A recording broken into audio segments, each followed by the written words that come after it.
Hi everyone, welcome to my channel. So today we will be learning about a science lesson that is the first lesson and it is the nutrition in plants. What is nutrition? Nutrition is the mode of taking food by an organism and its utilization by the body. Then comes to the nutrients. Carbohydrates, proteins, fats, vitamins and minerals are components of food. These components of food are together called nutrients and they are very necessary for our body. What are the functions of these nutrients? Yes, they enable living organisms to build their bodies, to grow, to repair damaged parts of their bodies, and provide the energy to carry out life process. This nutrition is divided into two types. The first one is autotrophic nutrition and the second one is heterotrophic nutrition. Today in this video we will only be learning about autotrophic nutrition. What is autotrophic nutrition? Autotrophic nutrition is a process where an organism prepares its own food from a simple inorganic material like water, mineral salts, and carbon dioxide in the presence of sunlight. The term autotrophic is formed by the combination of two terms. Auto, which means self, and the trophic, meaning nutrition. The meaning of this autotrophic is nothing but self nutrition. What about these organisms which prepare their own food?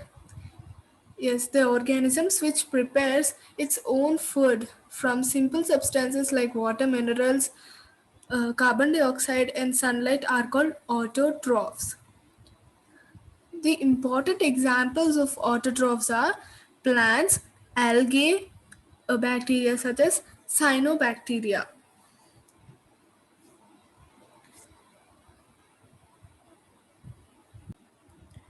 Now let us go with the other topic. We have learned that autotrophs example is plants. So, how is the plant made up of? Yes, any living organism is made up of cells. Now, let us know about the plant cell and its structure. You can see on the screen the structure of a cell. First, before going to the structure of the cell, we will learn what is cell. The bodies of living organisms are made of tiny units called cells. Cells can be only seen under the microscope. Some of the organisms are made of only one cell, one single cell. Now let us go with the structure of the cell. The first comes with the cell membrane. The cell is enclosed by a thin outer boundary called the cell membrane. In the picture beside, you can see the cell membrane. This is the cell membrane.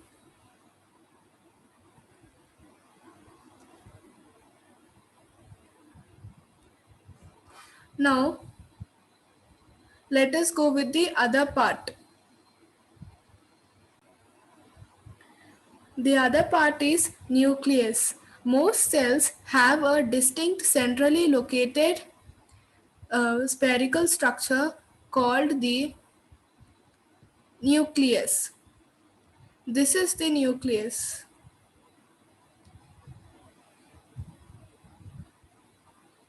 Now, you have understood what is nucleus and cell membrane.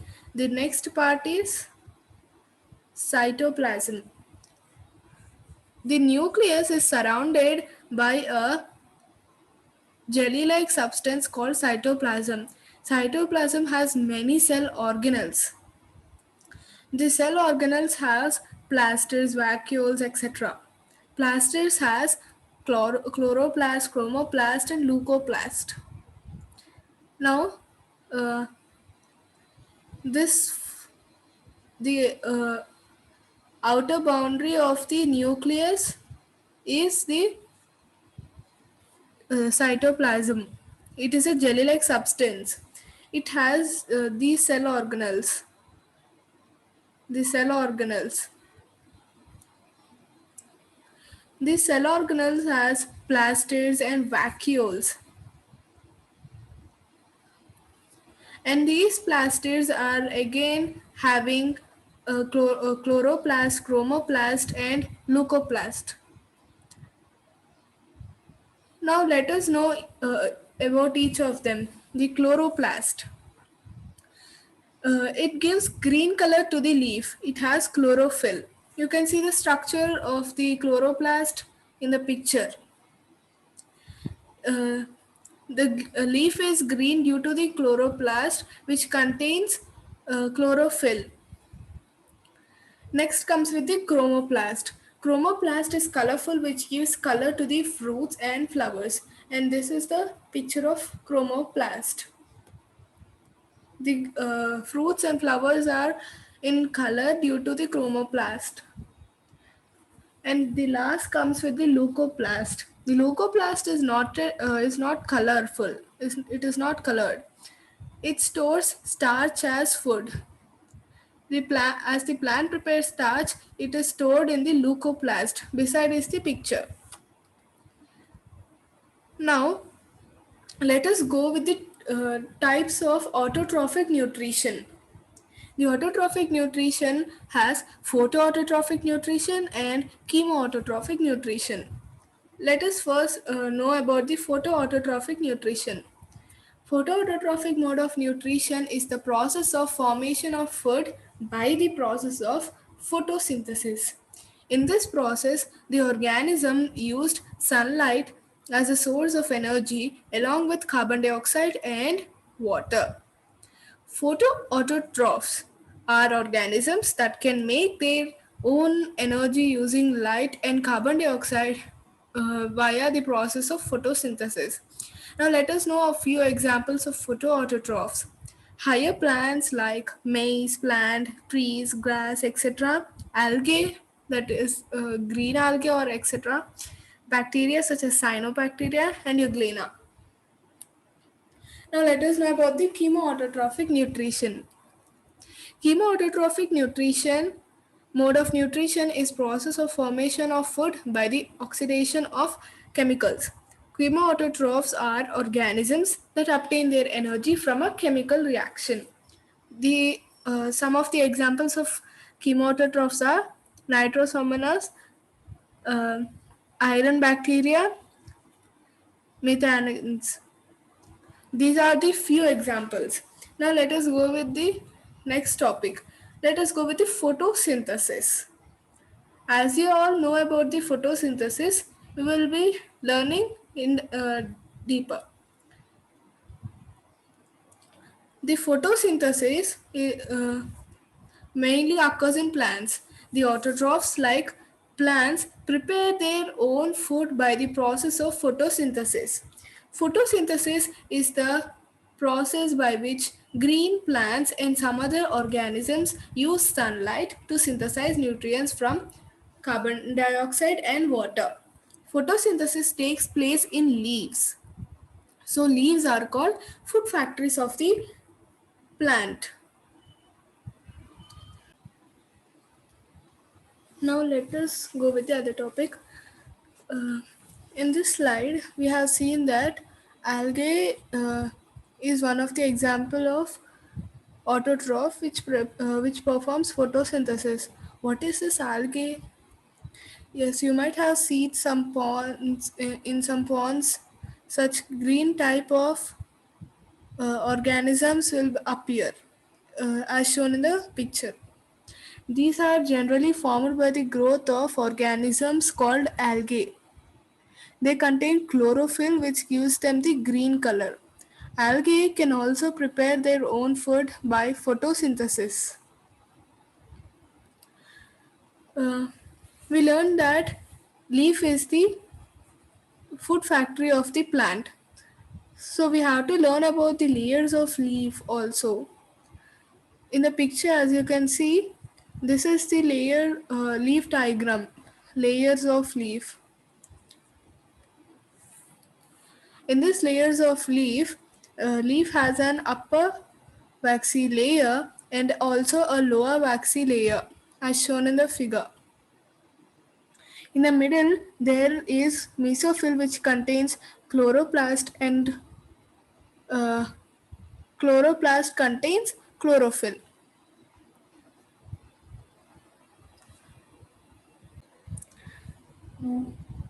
Now, let us go with the photosynthesis process.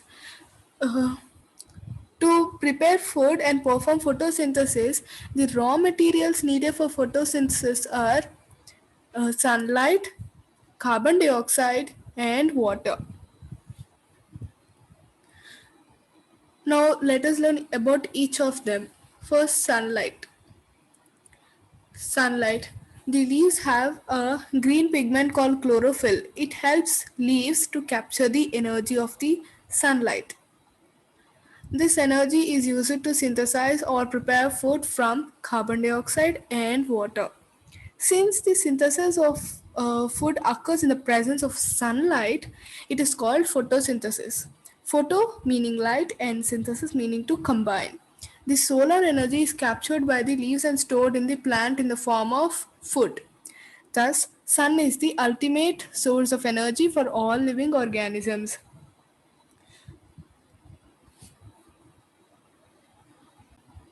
Now let us learn about the next raw material, that is carbon dioxide. Carbon dioxide. The plants take carbon dioxide from air through the tiny pores called stomata present on the surface of leaves. Each pore is surrounded by a pair of guard cells. The opening and closing of stomatal pores in the leaves is controlled by the guard cells. This is the function of the guard cell. Uh, the carbon dioxide gas present in air enters the leaves of a plant through the stomatal pores present on the surface, and it is utilized in photosynthesis. The oxygen gas in the leaves, the oxygen gas produced in the leaves during photosynthesis goes out into air through the same stomatal pores from which the carbon dioxide enters. The stomatal pores of leaves open only when carbon dioxide is to be taken in or oxygen is to be released, otherwise, they remain closed. Uh, while learning about the carbon dioxide, we have learned about stomata. Here are two diagrams. The first one is stoma open. Stoma is nothing but the singular form of stomata.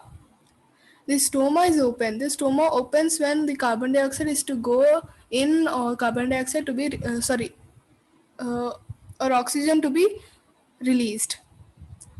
This stoma is closed. The second diagram, stoma is closed.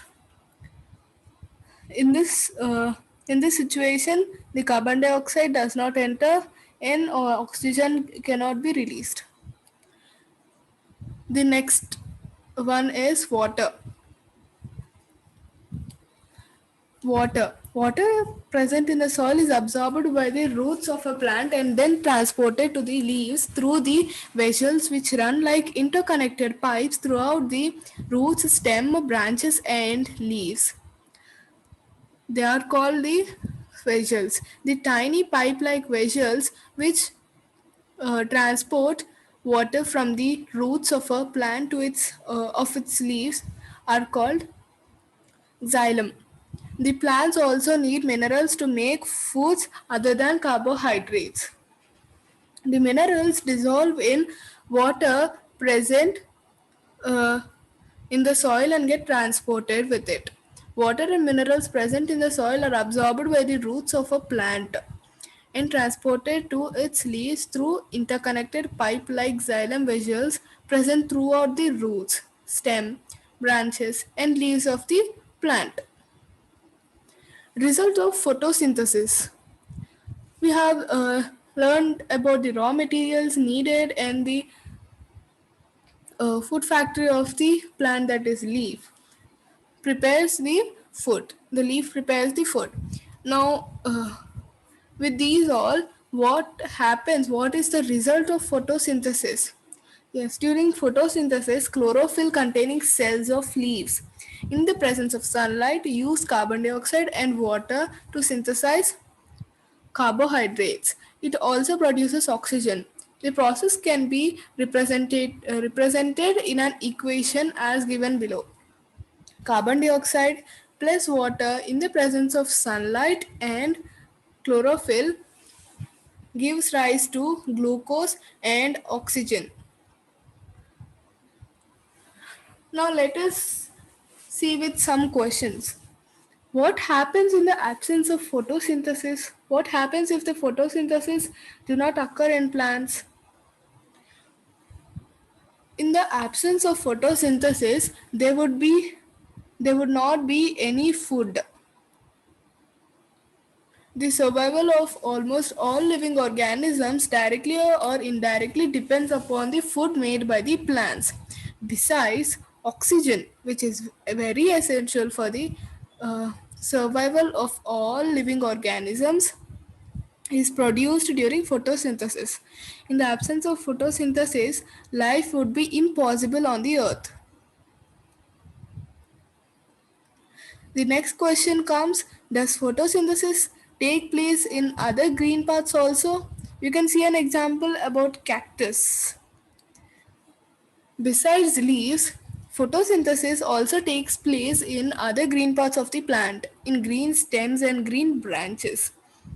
The desert plants have scale or spine-like leaves to reduce loss of water by transpiration. These plants have green stems which carry out photosynthesis. Now, can you give an example of desert plants in which uh, the photosynthesis takes place in stem? Yes, cactus. The other question comes, do leaves other than green also prepare food?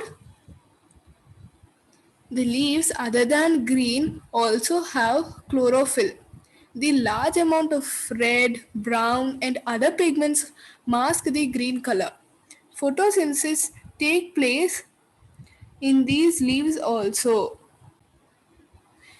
Here you can see few leaves which are not in green color. They are in purple, yellow and other colors. Such plants also prepare food by the process of photosynthesis as chlorophyll is present in them. Now comes synthesis of food other than carbohydrates. The plants do prepare carbohydrates. Do they only prepare carbohydrates or other nutrients also? Yes, they do prepare other nutrients too. For example, you can see pulses, etc., which contains proteins. Now, synthesis of proteins in plants. The carbohydrates are made of carbon, hydrogen, and oxygen.